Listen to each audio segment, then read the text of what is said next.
Por favor, abra no livro de Josué, capítulo 24, mês de maio, mês da família,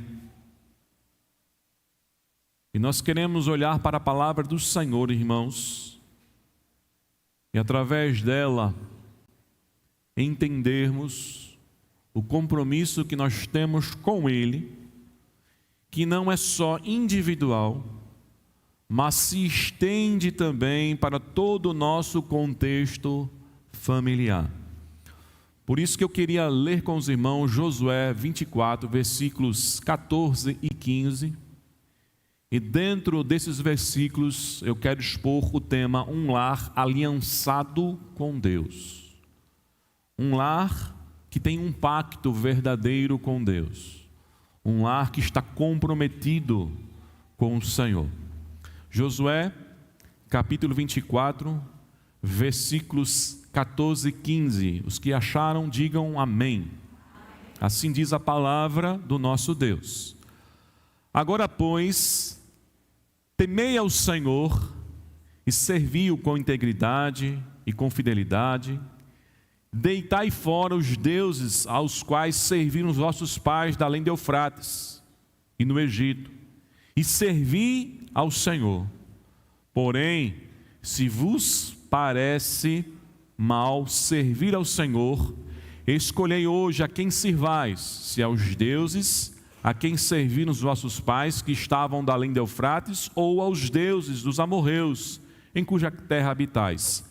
Eu e a minha casa serviremos ao Senhor. Vamos dizer juntos a última frase aqui do verso 15, vamos lá?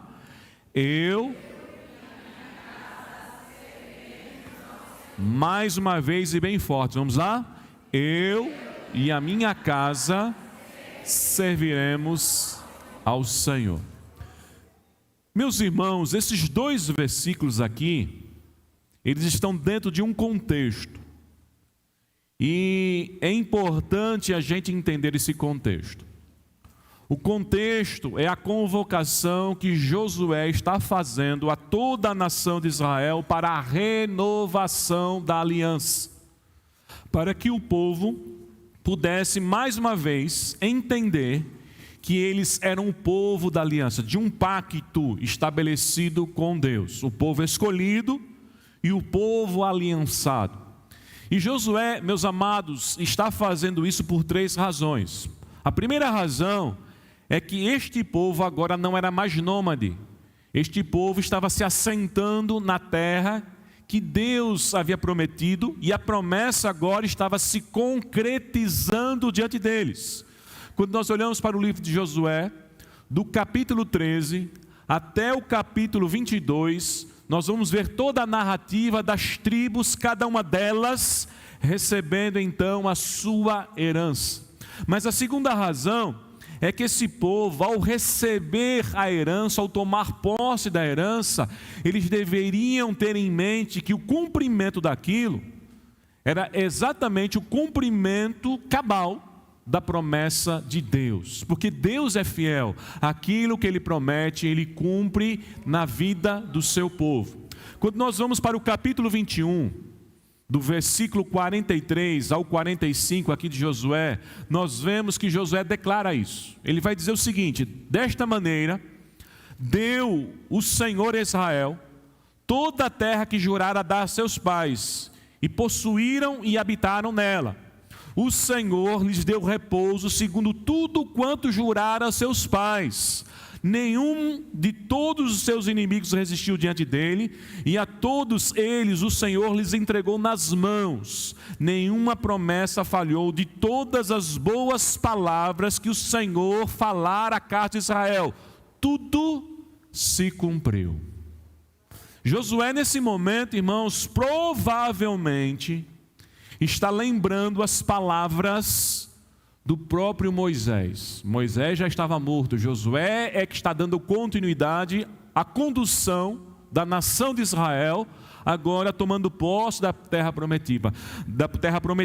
Mas neste momento, Josué está lembrando Deuteronômio, capítulo 8, versículos 17 e 18, em que Moisés falou o seguinte para todo o povo que estava prestes a entrar na terra prometida.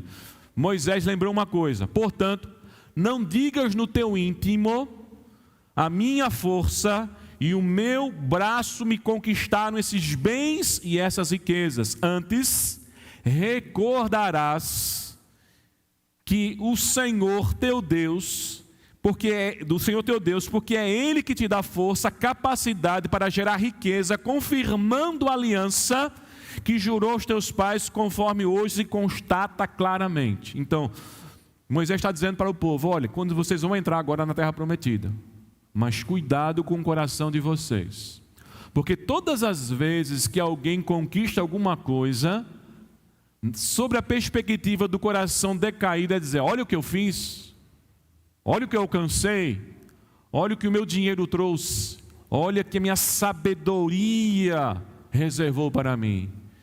E meus amados irmãos, na nossa caminhada sempre nós temos que dizer: é o Senhor que tem abençoado, é o Senhor que tem sido misericordioso, é o Senhor que tem dado em nossas mãos. Então Moisés falou, alertou o povo, e agora, irmãos, que o povo está na terra prometida, de posse daquilo que era a promessa do Senhor, vendo que Deus é fiel, Josué lembra: tudo o que está acontecendo é o cumprimento da fidelidade de Deus. Mas a terceira razão, irmãos, de Josué fazer essa convocação aqui para a renovação da aliança é que ele já estava velho. No capítulo 13 de Josué, verso 1, Deus fala para ele: você já está velho, os seus dias já são avançados, mas ainda falta conquistar muita terra. Deus já estava dizendo a Josué que, apesar dele ser este que conduziu o povo à terra prometida, ele não veria no transcorrer da sua vida todo o assentamento. Então, o que Josué está fazendo aqui nessa renovação, meus amados? Ele está preparando o povo para a sua partida, para que o povo permanecesse fiel ao Senhor. A preocupação de um líder não é só com o aqui e agora, não é só com aquilo que ele está passando ao povo, mas a preocupação de um líder que teme a Deus é a preocupação do futuro. O que vai ser da futura geração? Qual é o legado que vai ser deixado? Como estes que não estarão mais sobre o meu governo, a minha liderança, vão dar continuidade à obra do Senhor? Então veja, irmãos, essas foram as três razões principais de Josué então fazer esta convocação da renovação da aliança. Mas o que eu quero chamar a atenção aqui, irmãos, aplicando para nós, neste mês da família, é que Josué está fazendo essa convocação à nação de Israel, mas essa convocação não é desassociada da família. Porque apesar de ele declarar todas essas coisas, no finalzinho ele está dizendo: eu e a minha casa serviremos ao Senhor. Eu e a minha casa serviremos a este Deus maravilhoso. Os dias de Josué já estavam se findando, mas ele está afirmando, ainda que os seus dias fossem curtos, avisados pelo próprio Deus: eu e a minha casa serviremos ao Senhor. E aí, queridos, quais as lições nós podemos tirar de um lar aliançado com o Senhor, com Deus, nesses versos agora 14 e 15 que nós lemos do capítulo 24? Porque ali Josué está fazendo então a convocação, responsabilizando toda a nação de Israel, bem como todas as famílias de Israel, a terem a mesma atitude. O que significa um lar aliançado com Deus? Em primeiro lugar, irmãos, Um lar aliançado com Deus é aquele que se fundamenta sobre os valores de Deus, os valores celestiais. Quando eu olho para o versículo 14, a primeira coisa que Josué está passando ou relembrando ao povo de Israel, às famílias de Israel, e nós como igreja, e nós também como famílias que formam a igreja, devemos lembrar esses valores. Esses valores, meus amados irmãos, são inegociáveis. Esses valores são basilares. Esses valores é que vão dizer que esta casa, esta família, está aliançada com Deus. E Josué aqui fala sobre 3 valores. Qual é o primeiro valor que ele fala? Ele vai dizer: agora temei ao Senhor. Uma casa aliançada com Deus é uma casa onde você olha para os seus membros e claramente você vê que eles temem a Deus. E como é que pessoas que fazem parte de uma família temem a Deus? Como é que eles revelam esse temor? O temor a Deus, irmãos, ele precisa ser entendido não como algumas ideias erradas que se criaram, que aquele medo, se eu não fizer, Deus vai pesar a mão. Se eu não obedecer, alguma coisa ruim vai acontecer comigo, com a minha casa. Tem gente, irmãos, que infelizmente assimilou um evangelho terrorista. Um evangelho em que essa pessoa não descansa nunca em Deus, porque a qualquer momento ele serve uma pessoa que vem cobrar ele, que vem na casa dele, e que se não tiver tudo em ordem na casa dele, algo de ruim vai acontecer.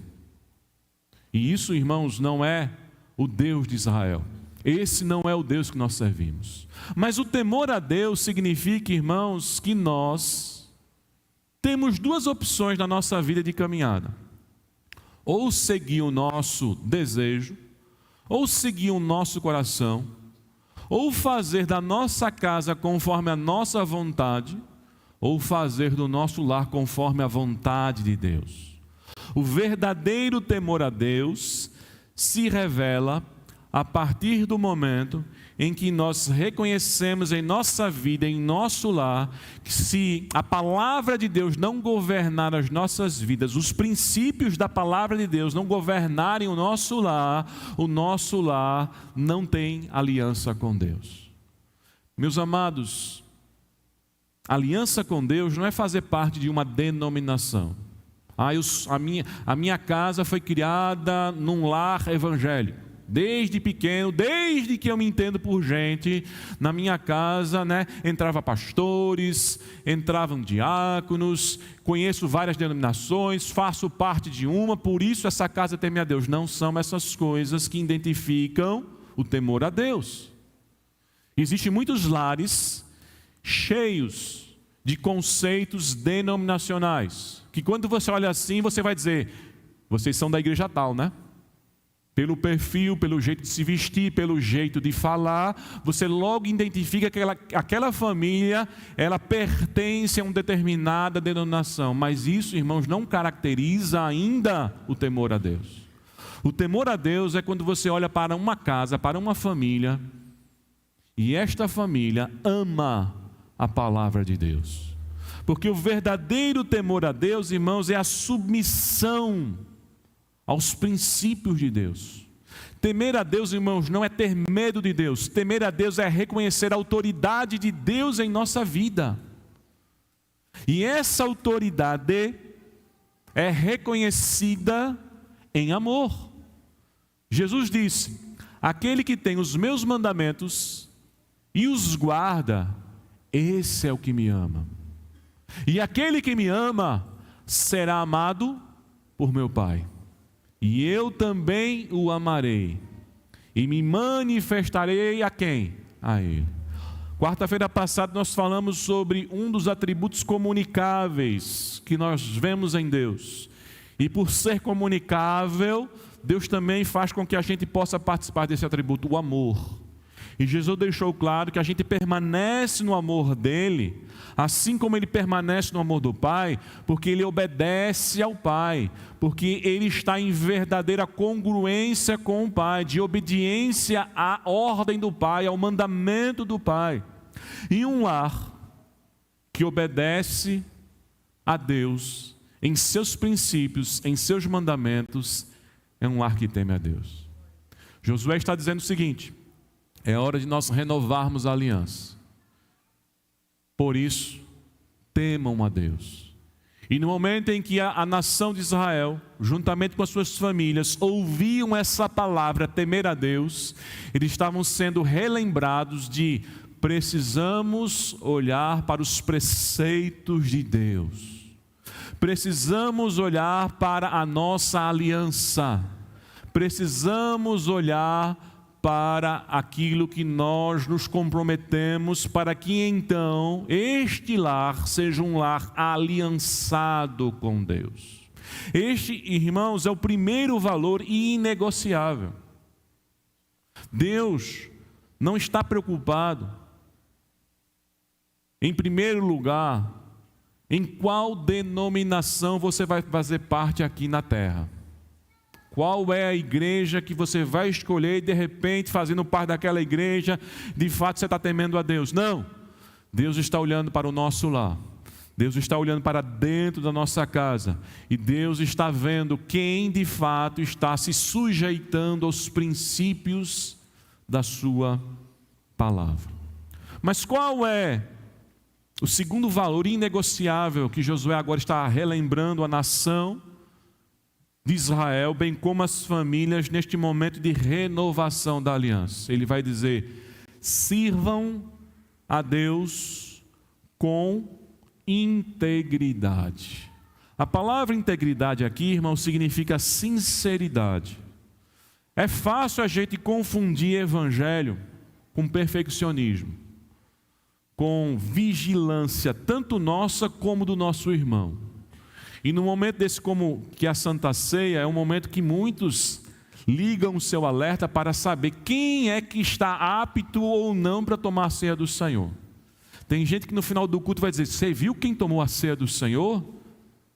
Você viu aquela pessoa do jeito que ela estava vestida ou como ela vive e ela pegou o cálice do Senhor? A gente, irmãos, facilmente se torna juiz do outro. Paulo, quando fala a respeito desse momento, Paulo diz: examine-se, pois, o homem a quem? A si mesmo. Nós devemos, neste momento, nos tornarmos juízes de nós mesmos. Paulo está dizendo o seguinte: que a nossa consciência, fundamentada nas Escrituras, nos julgue se estamos ou não aptos para participar da mesa do Senhor. Que a nossa consciência, fundamentada na palavra de Deus e na ação do Espírito Santo, diga: pode participar ou não. Porque não há, meus amados irmãos, um maior e melhor juiz do que a palavra de Deus na nossa mente, pelo esclarecimento do Espírito Santo na nossa vida. Então não é um momento de nós olharmos para o outro, é um momento de nós olharmos para nós mesmos. E quando nós olhamos para nós mesmos, irmãos, nós não devemos olhar para a gente, assim como também não devemos olhar para o outro, procurando perfeição. Minha semana foi perfeita. Então, se minha semana foi perfeita, eu não tropecei, eu não falhei, então estou apto. Veja, integridade, que é aquilo que Josué está dizendo que Israel e as famílias deveriam ter como fundamento do serviço ao Senhor, significa sinceridade. Sejam sinceros. Quando vocês se apresentarem diante do Senhor, quando vocês forem cultuar a Deus, sejam sinceros. Como é que está o coração de vocês? Como é que estão as motivações dentro do coração de vocês? Como de fato está a casa de vocês? Como é que vocês estão de fato vivendo os princípios da palavra de Deus? Porque é muito fácil, queridos, nós colocarmos uma capa, uma aparência, nos vestirmos, de evangélicos, termos uma linguagem, termos né, vestes, termos comportamentos, entendermos como é que é a cultura litúrgica do lugar que nós fazemos parte e de repente isso se tornar apenas uma maquiagem. E sinceridade, irmãos, tem a ver com contrição de coração. Sinceridade é aquele momento que a gente chega diante do Senhor, como Pedro, quando Jesus diz: Pedro, tu me amas? E na terceira vez Pedro diz: Senhor, tu sabes, o que tu estás me perguntando, tu sabes, inclusive tu sabes mais do que eu mesmo. Eu posso falar que sim, mas o Senhor é que sabe. Nós podemos falar que nós somos fiéis ao Senhor, nós podemos falar que nós amamos a Deus, nós podemos cantar louvores erguendo as mãos, ter uma performance aqui que os irmãos vão olhar para a gente e dizer: rapaz, que homem quebrantado, que mulher quebrantada. Mas Deus, Ele está vendo aquilo que ninguém enxerga. Ele está vendo a alma, Ele está vendo o coração. E se existe uma coisa, irmãos, fundamental na aliança para com Deus, é que a gente olhe para nós mesmos com o olhar de Deus, com o olhar da palavra de Deus. E quando a gente olha para a Bíblia, entendendo que ela é um espelho para a nossa alma, a pergunta é: somos aprovados? Recebemos um aplauso de Deus? Ou existem coisas na nossa vida que precisam ser restauradas? Isso é sinceridade, irmãos. Sinceridade é caminhar no Evangelho vendo que muita coisa nós temos que colocar da nossa vida diante do Senhor para que Deus continue a sua obra em nós, nos santificando. Ainda que a gente receba elogios, ainda que a gente seja usado por Deus, ainda que a gente seja abençoado pelo Senhor, ao mesmo tempo, sinceridade é dizer: Senhor, me ajuda, toma-me com a tua poderosa mão, santifica a minha mente, santifica o meu coração, restaura a nossa vida. Isso é fundamental, isso é basilar, irmãos, dentro de um lar. É o pai reunido com os filhos, com a sua esposa ali, e todos fazendo reflexões de como é que eles estão diante de Deus. E não apenas mecanicamente assumindo responsabilidade dentro da igreja, indo para as atividades da igreja, mas não fazendo esse autoexame diante do Senhor. José está dizendo: sirvam a Deus, mas sirvam com integridade, sirvam com sinceridade, sirvam sem perder o olhar de enxergar o próprio coração. E quanto mais nós enxergamos nosso coração, irmãos, nós de fato somos reprovados diante do Senhor, mas aí Deus, irmãos, o que Ele faz? Ele nos perdoa, Ele nos restaura. A Bíblia diz, irmãos, se nós confessamos os nossos pecados, o Senhor é fiel e justo para nos perdoar os pecados e nos purificar de toda iniquidade. A nação de Israel, infelizmente, na sua caminhada, em muitos momentos, esqueceu de ser sincera, íntegra diante do seu Deus. Mergulhou no orgulho, na vaidade, no achar que eles eram melhores do que as outras nações. Mas qual é o terceiro valor aqui, inegociável, que Josué está dizendo aqui, que a nação de Israel e as famílias deveriam ter? Ele vai dizer que o povo deveria servir com integridade e com fidelidade. Ainda no versículo 14. Fidelidade, irmãos, tem a ver com firmeza de propósito. Um lar aliançado com Deus é um lar que, diante das mais diversas situações, dos ventos contrários, dos perigos, dos problemas, continua firme servindo ao Senhor. Porque servir a Deus, irmãos, nem sempre nós encontraremos facilidades.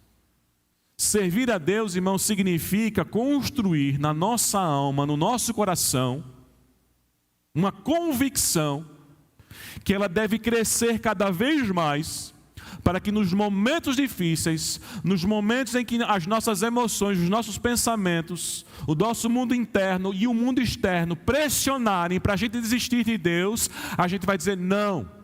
Por mais difícil que seja, vale a pena servir ao Senhor. Por mais pesaroso que seja, doloroso que seja, difícil que seja, ainda assim não há um caminho melhor do que servirmos a Deus. Quando Josué está falando a respeito de servir a Deus com fidelidade, ele está falando, olhe também para as convicções que vocês têm construído no coração, se elas fazem com que vocês, a casa, o lar, a família, esteja sempre firmada em Deus, aguardando a promessa do Senhor, sabendo que ainda que a gente não tenha algumas respostas, mas Deus continua sendo Deus. Deus continua a estar assentado no trono. Deus está acima dos problemas e Deus nos socorre em nossas dores, em nossas dificuldades. São esses os valores, irmãos, que primeiramente revelam que nós estamos aliançados com Deus. Mas Josué, em segundo lugar, irmãos, vai dizer que um lar aliançado com Deus não pode estar na sua alma e no seu coração dividido. Olha o que ele vai dizer ainda no verso 14: deitai fora todos os deuses aos quais serviram os vossos pais além do Eufrates e no Egito, e servir somente a quem?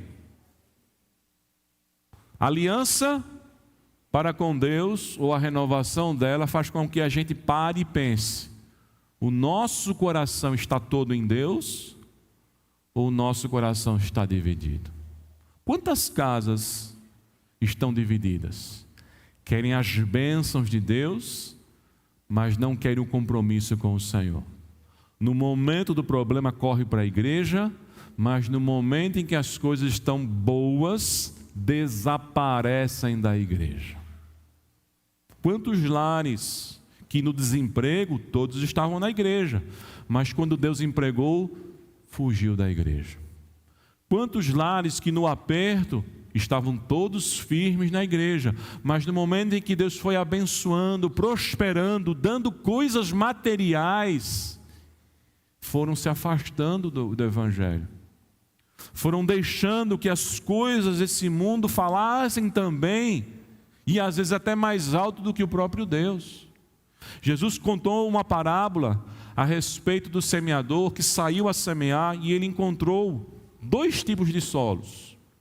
Um solo cheio de pedras e um solo cheio de espinhos. E Jesus, ao explicar cada um desses solos particularmente para os seus discípulos, disse que são corações que até ouvem a palavra de Deus, que até recebem a palavra de Deus, que diferente do solo duro, que logo rejeita e não quer saber, que mostra claramente a sua incredulidade, parece que abraçou o Evangelho, parece que fez do Evangelho e de Deus uma coisa importante na sua vida. Mas aquele que está cheio de pedra no seu coração, a semente não encontra raiz. Aquele que está cheio de espinho no seu coração, a semente que encontra até raiz, quando cresce, é sufocado. E Jesus vai explicar, irmãos, que isso representa o quê? Representa o coração dividido e representa o coração temeroso. O coração dividido é aquele que está tão preocupado com o seu bem-estar neste mundo, que é passageiro, e esquece da sua vida eterna. É aquilo que Jesus falou: não podemos servir a dois senhores. Ou vamos agradar um, desagradar o outro, ou vice-versa. Não podemos servir a Deus e a Mamon e as riquezas. E é por isso, irmãos, que muitos afundam em suas ansiedades, em suas buscas. O outro temeroso é aquele que, em meio às perseguições, em meio aos problemas, não tem firmeza.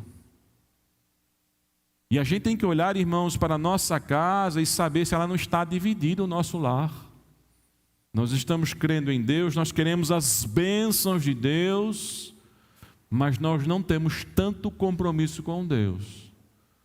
Ou porque o coração daqueles que formam aquele lar é um coração ainda no mundo, ou porque são pessoas que não criaram convicções, firmes convicções, para aguentarem os problemas da vida. Jó passou um momento muito difícil no seu lar, irmãos. E a sua esposa não tinha no seu coração essa firme convicção igual ao do seu marido. E a mulher de Jó olha para Jó e diz: tu ainda vais preservar a tua integridade? Amaldiçoa o teu Deus e morre. Tu vais esperar ainda neste Deus? Mas Jó, irmãos, tinha no seu coração firmes convicções. Ele respondeu: ainda que ele me mate, eu vou esperar no Senhor. Porque eu sei que o meu Redentor vive, e por fim ele vai se levantar. Ele vai fazer algo que está muito além daquilo que nós estamos entendendo ou tentando compreender no presente momento. Então, meus amados, nós precisamos ver no nosso lar se ele não está dividido. Não pode, meus amados irmãos, existir duas vontades. Ou é a vontade de Deus prevalecendo, ou é a nossa vontade. Não pode haver dois valores. Ou são os valores celestiais, ou são os valores terrenos. Jesus foi claro, irmãos, quando ele falou a respeito, do que é a sua vontade para a nossa vida. Em Efésios capítulo 5, versículo 17, ele diz: portanto, não sejam insensatos, mas procurem compreender qual é a vontade do Senhor. Toda vez que a gente não tem a preocupação de saber o que é que Deus tem para a nossa vida, o que é que Deus tem para a nossa casa, o que é que Deus tem para o nosso lar, nós nos tornamos insensatos. É isso que Paulo diz. Não sejam insensatos, mas procurem entender, compreender qual é a vontade de Deus. E o que é insensatez aí, irmãos? É seguir o coração. É quando você, na flor da sua juventude, se apaixona e claramente você entende que você não pode namorar, fazer uma aliança com quem não teme a Deus. Isso é insensatez. Porque nesse relacionamento você não está procurando a vontade de Deus. Nesse relacionamento você está procurando fazer a sua vontade. E Paulo está dizendo o seguinte: que um lar em aliança com Deus é um lar em que as pessoas, se você ainda vai formar um lar, as pessoas precisam procurar compreender a vontade de Deus. Quantas pessoas, irmãos, estão aí no desespero do casamento e acham que o primeiro que aparecer tem que se agarrar, porque senão não vai ter outra chance. Ao invés de perguntar: essa pessoa está tentando compreender qual é a vontade de Deus? Porque nós vamos estabelecer uma vida juntos. E juntos, para não sermos insensatos, a Bíblia diz: procurem compreender qual é a vontade de Deus para a sua vida. E não tem como, queridos, tentarmos fazer uma aliança com quem não teme a Deus, com quem não tem essa compreensão, com quem está procurando apenas compreender quais são os seus verdadeiros desejos, verdadeiras motivações. E aí, meus amados, João vai dizer também que nós não podemos amar o mundo, nem as coisas que há no mundo, porque aquele que ama o mundo, o amor do Pai... Parou para pensar nisso, irmãos? O amor de Deus não estará nele. É o que João está dizendo claramente. Se o nosso coração ama esse sistema, Deus está dizendo: eu não amo você. Porque Deus ama, irmãos, aqueles que correspondem ao seu amor, não aqueles que estão caminhando no sentido contrário da sua vontade. E amar o mundo, conforme João está dizendo que nós não podemos amar, é ir de encontro à própria vontade de Deus. É dizer que o que Deus tem, projetou, quer, sabe, não significa nada, porque o melhor é fazer o que nós queremos, o que nós sabemos, o que nós projetamos para a nossa vida. E aí João está dizendo, o amor de Deus não está mais sobre você. O amor de Deus não está sobre a sua vida. Mas em terceiro e último lugar, irmãos, Josué vai nos falar aqui que um lar aliançado com Deus sempre escolherá servir ao Senhor, porque ele fez uma aliança com Deus. E aí Deus está trabalhando nas motivações do coração. E a escolha é sempre a escolha de quem? Olha para o verso 15. Josué diz: porém, se vos parece mal servir ao Senhor, escolhei hoje a quem sirvais. Se aos deuses a quem serviram os vossos pais, que estavam da além do Eufrates, ou aos deuses dos amorreus, cuja terra habitais. E aí Josué crava: eu e a minha casa vamos fazer o quê? Serviremos ao Senhor. A escolha já está estabelecida, não porque a gente pode fazer, não porque nós temos a condição de fazer, mas é porque o verdadeiro escolhido de Deus, ele escolhe Deus, porque primeiramente ele foi escolhido por esse Deus. Israel, irmãos, foi escolhido por Deus. Nem todos, como diz Paulo, escrevendo aos Romanos, de Israel eram verdadeiros israelitas, mas Deus sempre guardou o remanescente, aqueles que de fato eram seus, aqueles que de fato pertenciam a Deus. E Josué está dizendo aqui, olha, quem de fato é de Deus vai fazer uma escolha agora. A peneira é exatamente a inclinação do coração. Se vocês acham que é maravilhoso servir os deuses passados do Egito, do deserto, dessa terra aqui que a gente está possuindo, sirvam esses deuses. O que foi que eles deram para vocês? O que foi que eles trouxeram para vocês? Qual o benefício? Qual promessa cumprida de tantas ilusões que os deuses decaídos desse mundo trazem à mente e ao coração dos homens? O que é que eles trazem de fato? Jesus está dizendo: nós, eu e a minha casa, serviremos ao Senhor, ao Deus Todo-Poderoso. E quando você olha, irmãos, para o versículo 16, qual é a resposta da nação de Israel?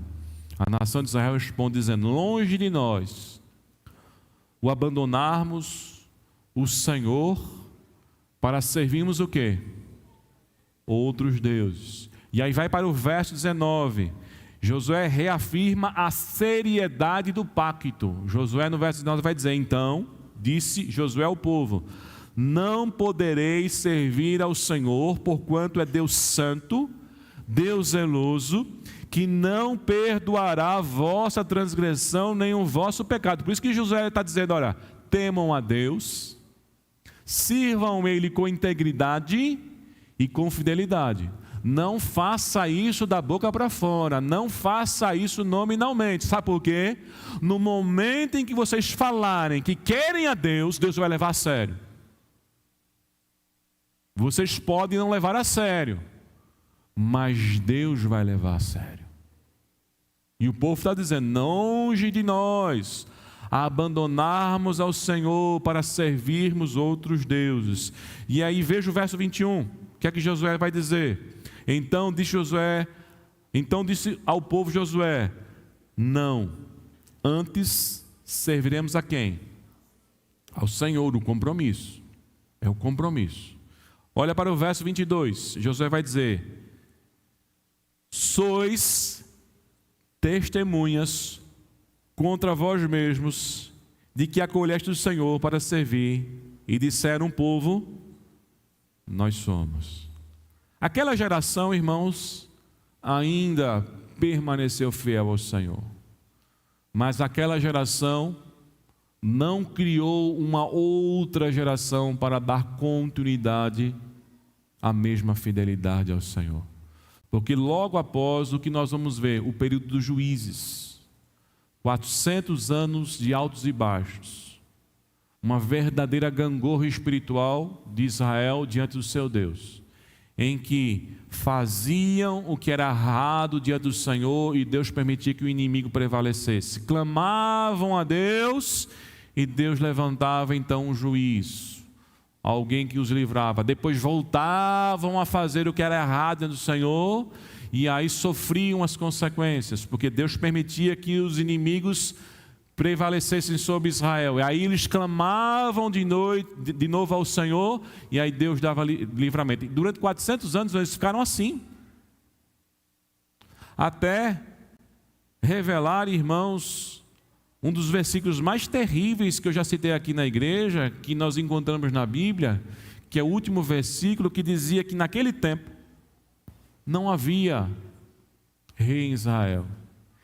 Cada um fazia segundo o que bem lhe parecia. Seguiam a sua própria vontade. Meus amados irmãos, Deus nos dá a chance, no presente momento, de fazermos uma aliança com Ele, de termos um lar aliançado com o Senhor, um lar que verdadeiramente teme a Deus, um lar que serve ao Senhor com integridade, com fidelidade, um lar que continuamente está fazendo o autoexame para saber o que é que ainda tem que ser lançado fora, o que é que tem ainda do mundo na nossa vida, o que é que tem ainda do mundo dentro da nossa casa, o que tem ainda nos nossos apegos que nos atrapalham de crescermos e evoluirmos espiritualmente e termos uma comunhão ainda maior com o Senhor, o que tem atrapalhado o fluir de Deus. E continuamente fazemos uma só escolha na nossa vida: servirmos ao nosso Deus, declararmos como Josué declarou: eu e a minha casa serviremos ao Senhor. Amém?